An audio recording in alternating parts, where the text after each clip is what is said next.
Hey y'all, welcome back to another episode of In the Kitchen with Baker Girl. Thank you, Jesus. It is another beautiful, cold day to be in the kitchen. And today, I want to share with you this recipe for a delicious white bean and sausage soup. Now, this one is a little departure from my usual because I made a bone broth using whole chicken wings. Normally I use scraps, bone scraps, leftover carcasses from roast chicken. But this time I decided to use whole chicken wings because you get a really, really collagen-rich broth, which has a bit more nutrition than just bones. You can also use chicken paws to make your broth a little bit richer. So I dice up an onion. Actually, I diced up 2 onions because obviously this is cold season, so we want to make sure things are, got as many vitamins and veggies in it as possible. So I diced up 2 onions, and I also diced up about 4 carrots. I like my soups heavy on the veggies, and I mean really heavy. So yeah, I add quite a bit of veggies to it. And then I have 3 large stalks of celery. And I'm just removing the ends and chopping them up. Now with the celery, I diced up half of it into large dices. And the other half I diced into smaller dices. That is because the smaller dice obviously will dissolve more into the soup.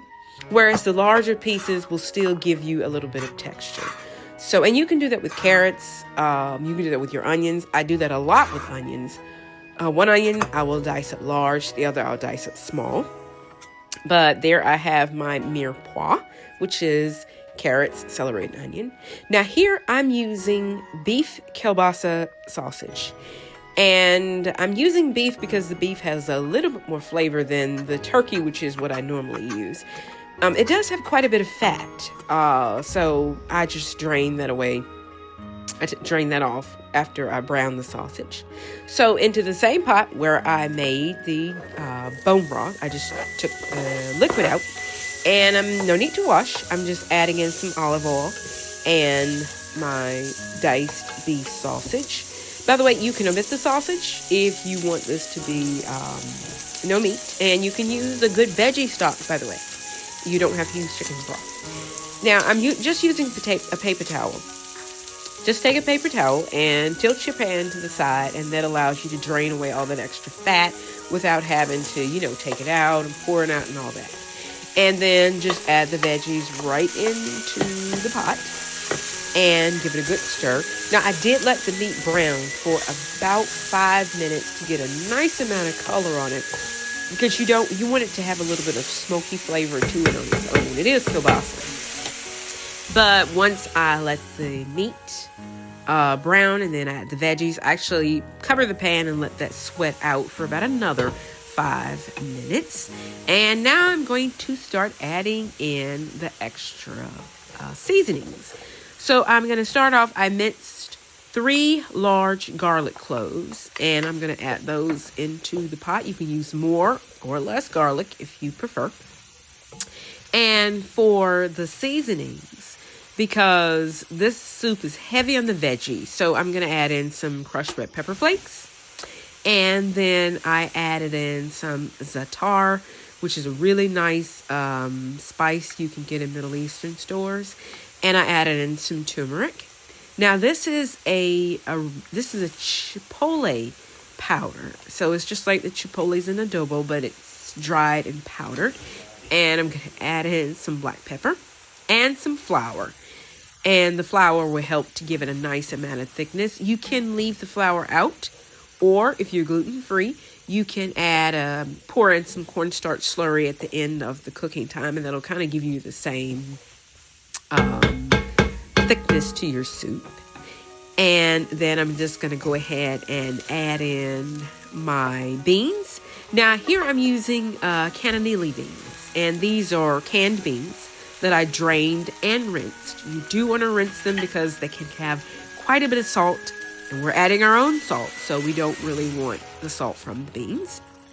And I'm adding in my hot chicken wing bone broth that is like super rich. Once this broth chilled, it gelled, which you've kind of like hit that chicken stock category when your chicken broth gels when it cools.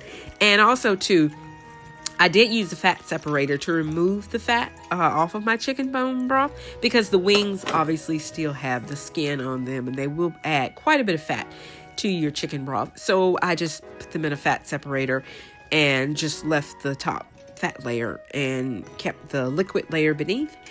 And that's a really nice way if you don't want to go through the whole chilling the broth and then skimming off the fat at the top. You can do that and it makes it a little bit quicker.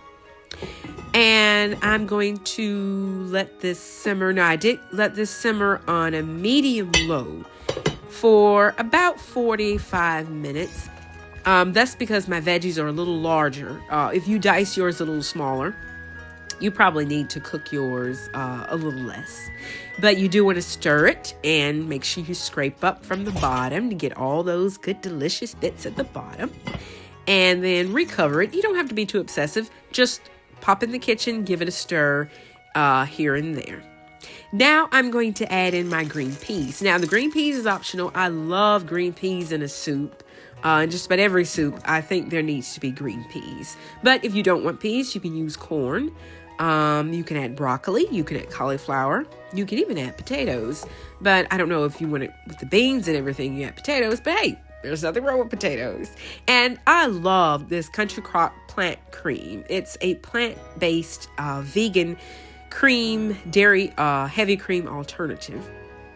I love using this in soups and stews because it does not break. Unlike heavy cream, which cannot be boiled, this actually can. And it doesn't break, and it gives you a very creamy soup.